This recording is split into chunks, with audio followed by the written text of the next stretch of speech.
इनका रटा हुआ षड्यंत्र है ये इसी तरह नाम बदलकर हमारी हिंदू मासूम बहनों को फंसाते हैं, उनके साथ उन्हें उनकी वीडियो बनाते हैं, ब्लैकमेल करते हैं और नहीं ब्लैकमेल होने पर उनकी हत्या कर देते हैं। ये इनका इसराइल का नहीं, जो था लड़का वो तो एक मामूली प्यादा है, उसके ऊपर तो बहुत सारे हैं जो मुस्लिम संगठन है, उन सबके कहने पे ये किया जाता है। पहली बात तो ये कहना चाहूँगा उन मुस्लिम संगठनों को बैन किया जाए जो मौलाना ऐसे साहिल जैसे सुअरों को पैदा करते हैं। और रही उसकी बात, उस मासूम की हत्या हुई, बहुत सारे सेकुलर नेता हैं, सेकुलर सुअर हैं जो जंतर मंतर पे हमारे देश की सरकार के खिलाफ, पुलिस के खिलाफ इतना बयान दे रहे हैं।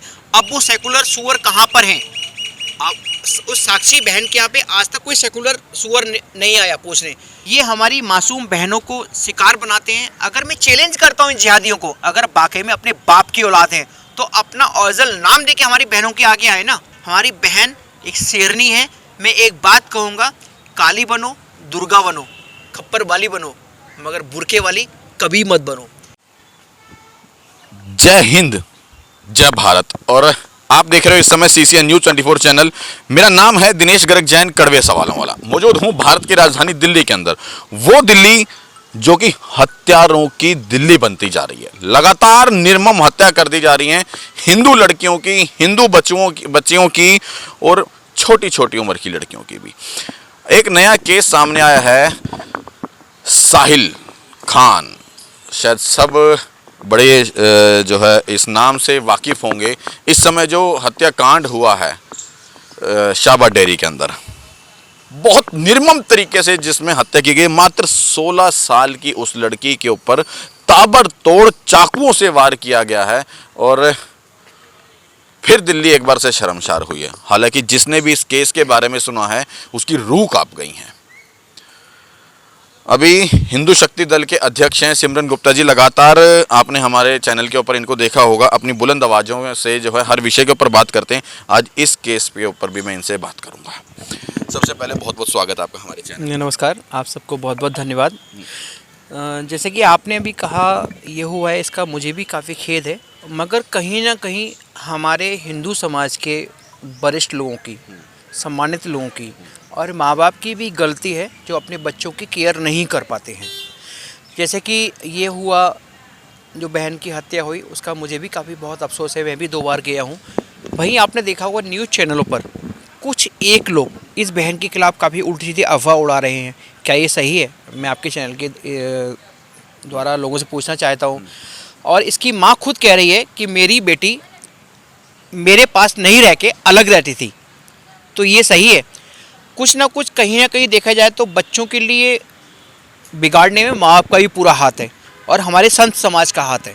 सिमरन जी, बात करूंगा मैं मात्र 16 साल की लड़की, साक्षी जिसका नाम है, सिर्फ 16 साल की उम्र के अंदर, उससे जितनी उसकी उम्र नहीं उससे ज़्यादा उसके ऊपर चाकुओं से वार किया गया। क्या किस तरह से देखें? ये मैंने क्या कहा, मुझे खेद है काफ़ी। और ऐसे ही इस तरह जिहादी मानसिकता वाले आतंकवादी मुसलमानों की एक इनका माना हुआ प्रोग्राम है, इनका रटा हुआ षड्यंत्र है ये इसी तरह नाम बदलकर हमारी हिंदू मासूम बहनों को फंसाते हैं, उनके साथ उन्हें उनकी वीडियो बनाते हैं, ब्लैकमेल करते हैं और नहीं ब्लैकमेल होने पर उनकी हत्या कर देते हैं। ये इनका इसराइल का नहीं, जो था लड़का वो तो एक मामूली प्यादा है, उसके ऊपर तो बहुत सारे हैं जो मुस्लिम संगठन है, उन सबके कहने पे ये किया जाता है। पहली बात तो ये कहना चाहूँगा उन मुस्लिम संगठनों को बैन किया जाए जो मौलाना ऐसे साहिल जैसे सुअरों को पैदा करते हैं, पनपने देते हैं। उन मौलानाओं को बैन किया जाए, उन मौलानाओं के खिलाफ FIR करके दर्ज किया जाए। और साक्षी के जो साथ हुआ वो गलत हुआ। और साक्षी के साथ अगर कुछ नामर्द लोग जो साथ में वहाँ खड़े हुए थे, देख रहे थे, अगर उस बच्ची को बचा लेते तो शायद वो बच्ची आज जिंदा होती। मात्र 16 साल की थी वो लड़की साक्षी। इतनी सी उम्र के अंदर प्यार किया, अफेयर हुआ, किसी और के साथ उसने जो है पहले उसके संबंध में रही थी, रिलेशन में रही थी, उसके बाद उसने वहाँ पे अफेयर, मतलब उसका ब्रेकअप हुआ, उसके बाद फिर ये कहाँ तक ठीक है कि 16 साल की उम्र के अंदर एक लड़की इतनी हद तक गुजर गई? देखो, मैंने पहले आपसे कहा कि बच्चों को बिगाड़ने में और बच्चों को संभालने में माँ बाप का हाथ होता है। मैं उसकी माँ से मिला हूँ, उसकी माँ खुद चैनलों पे कह रही है कि मेरी बेटी मेरे से अलग रहती थी। मैं शायद ऐसी कोई माँ होगी जो अपनी बेटी के लिए, अपने बच्चों के लिए गलत बताए। मैं इसके पक्ष में नहीं हूँ। अगर बच्ची गलत थी, बच्ची को बिगाड़ने में माँ बाप का हाथ होता है, जो घर के बड़े होते हैं।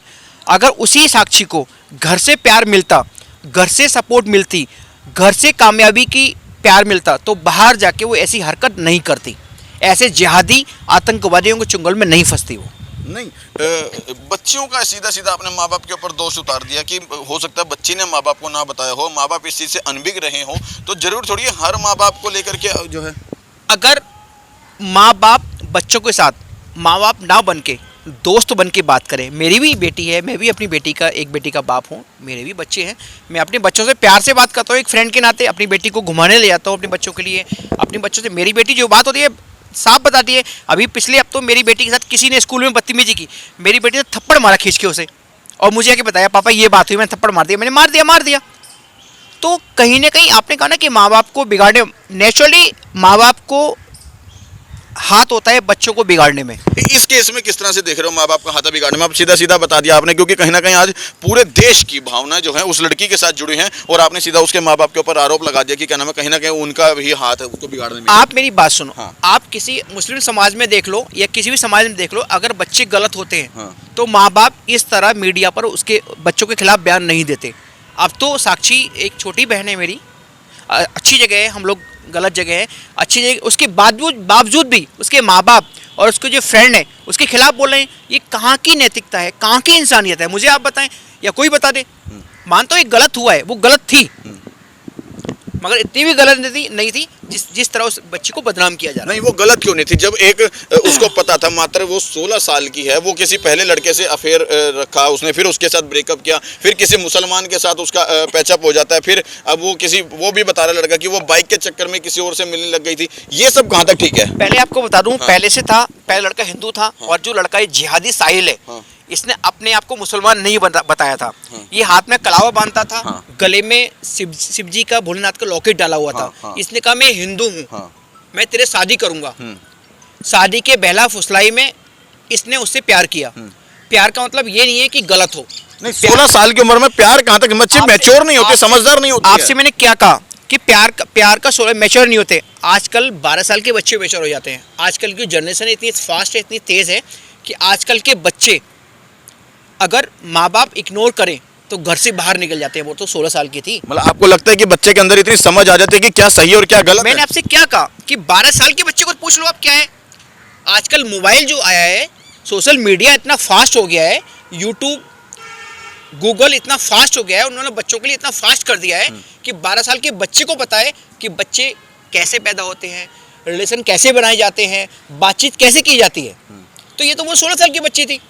और अभी भी कहूँगा, जो लोग उसके खिलाफ, उसके बारे में उल्टा सीधा बोल रहे हैं, वो गलत है, इंसानियत के नाम पर कलंक है वो। ठीक है, बात करूंगा। ठीक है, साहिल एक हत्यारा है, कातिल है, उसने गुनाह किया है, सब तमाम चीजें सबके सामने हैं, लेकिन वो लोगों को कैसे देखते हो जो नपुंसक बनकर, हिजड़े बनकर, नामर्द बनकर वहां पर खड़े होकर देखते रहे? मैंने आपसे क्या कहा, हम साहिल जैसे आतंकवादियों से परेशान नहीं है, हम उनसे परेशान हैं जो हिंदू होकर हिंदुत्व का विरोध करते हैं।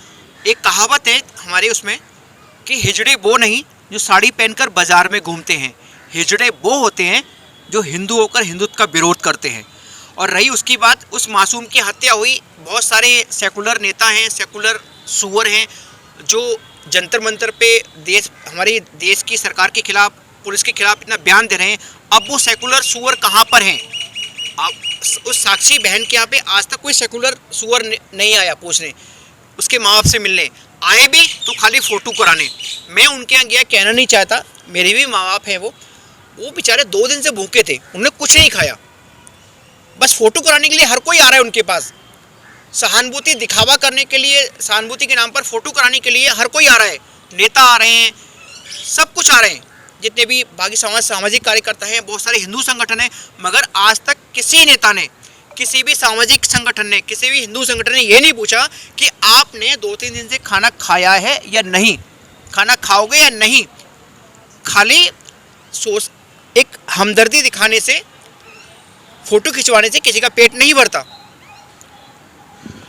एक और अंतिम सवाल, अगर उस स्थान पर जहां पर लोग मूर्ख बन करके या मूक बन करके, नामर्द बन के, नपुंसक बन करके खड़े होकर देख रहे थे, यदि उस स्थान पर आप होते तो क्या करते? मैं होता तो सबसे पहले अपनी बहन को बचाता, चाहे मेरे कितने भी हमले होते, और साहिल जैसे सुअर को आज जिस जगह मेरी बहन साक्षी गई है उस जगह पहुंचा देता।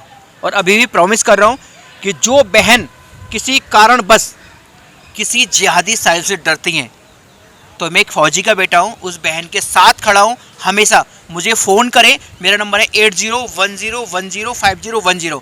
उस बहन के बुलाए पे उस जगह जाऊंगा और साहिल जैसे जिहादी को उसके अंजाम तक पहुंचाऊंगा। अपनी बहन को बचाने के लिए हर संभव साम दाम दंड भेद हर तरह से अपनी बहन का बचाव करूंगा। अभी हाल फिलहाल के कुछ केस मेरे पास हैं जिसमें निकिता चली गई, अभी भी तौसीफ जिंदा है। और बात करूंगा, अभी श्रद्धा चली गई, आफ्ताब अभी भी जिंदा है, साक्षी चली गई, साहिल अभी भी जिंदा है। मैंने आपसे क्या कहा, अभी इन सुअरों की एक प्री प्लानिंग है, ये हमारी मासूम बहनों को शिकार बनाते हैं। अगर मैं चैलेंज करता हूँ इन जिहादियों को, अगर वाकई में अपने बाप की औलाद हैं तो अपना औजल नाम देके हमारी बहनों के आगे आए ना, बताएं उन्हें कि मैं मुसलमान हूँ, तेरे से प्यार करता हूँ, तब इन्हें पता लग जाए। आजकल हमारी बहन ऐसी नहीं है, हमारी बहन एक शेरनी है। मैं एक बात कहूँगा, काली बनो, दुर्गा बनो, खप्पर वाली बनो, मगर बुरके वाली कभी मत बनो, क्योंकि ये सुअर हर महिला को बच्चे बनाने वाली फैक्ट्री बनाते हैं, जिहादी मानसिकता रखते हैं, बच्चे बनाने वाली मशीन समझते हैं। इनके यहाँ पर जो भी महिला जाती है उसकी नरकीय जीवन जिंदगी हो जाती है। ये जिहादी लटकी भाषा समझते हैं और इन लटकी भाषा समझनी चाहिए। और अभी भी आपके चैनल बता रहा हूँ, अगर किसी हमारी एक बहन ने अगर एक जिहादी को मार दिया तो ऐसा साहिल आफ्ताब कोई पैदा ही नहीं होगा। देखिए, मैं भी एक आपको अपनी बात ज़रूर बताना चाहूँगा इस केस को लेकर के। बड़ी अच्छी बात बताई सिमरन गुप्ता जी ने। और देखिए, यहाँ पर सही मायने में हत्यारा सिर्फ साहिल नहीं था, मानसिक सही मायने में हत्यारे वो लोग भी थे जो सिर्फ नपुंसक बन के, नामर्द बन के और सिर्फ कुत्तों जैसी मानसिकता रख करके वहाँ पर सिर्फ वो लोग देखते रहे। सही मायने में अगर वहाँ पर कोई ईमानदार और सही मायने में कोई मर्द का बच्चा होता तो शायद इस केस को देखते हुए वहीं पर साहिल को पीटना शुरू करता। और इतने सारे लोग खड़े थे वहाँ पर, किसी ने हिम्मत तक नहीं करी कि उस लड़के को, मात्र 20 साल के लड़के को, कि वहाँ पर उसको रोका जा सके। अगर इतनी हिम्मत दिखाई तो शायद साक्षी याद हमारे बीच में जिंदा होती, लेकिन किसी ने भी मर्दानगी नहीं दिखाई। सिर्फ मूर्ख बन करके इस तरह से निकलते रहे जैसे वहाँ पे कोई सब्जी मंडी हो और लोग सब्जी ले रहे हो और वो लोग वैसे निकल रहे हो देख करके। सब तमाशबीन बन करके देखते रहे। अपने अंदर एक इंसानियत लाने की जरूरत है। आज अगर हम किसी तरह का अपराध होते हुए देख रहे हैं तो हमें उसको रोकने की जरूरत है। अगर वहीं पर मौके पर रोका होता तो शायद आज साहिल जेल में ना होता। शायद बस इतना ही बताऊंगा कि वहाँ पर इतना बड़ा हत्याकांड ना हुआ था। मात्र 16 साल की बच्ची, जिसकी उम्र सिर्फ 16 साल है, उसके ऊपर 16 से ज़्यादा वार किए गए थे और बाकायदा पत्थर से उसका मुंह कुचला गया है। जिस साक्षी के चेहरे से वो इतना प्यार करता था, प्यार का नाम दिया करता था, उस चेहरे से उसको इतनी नफरत हो गई कि वो पत्थरों से कुचल रहा है। अगर इतना देखने के बाद भी वहां पर खड़े हुए नामर्द लोगों के अंदर हिम्मत नहीं आई कि हम उसको रोक दें, तो सही मायने में हिजड़े ही हैं वो। जय हिंद, जय भारत।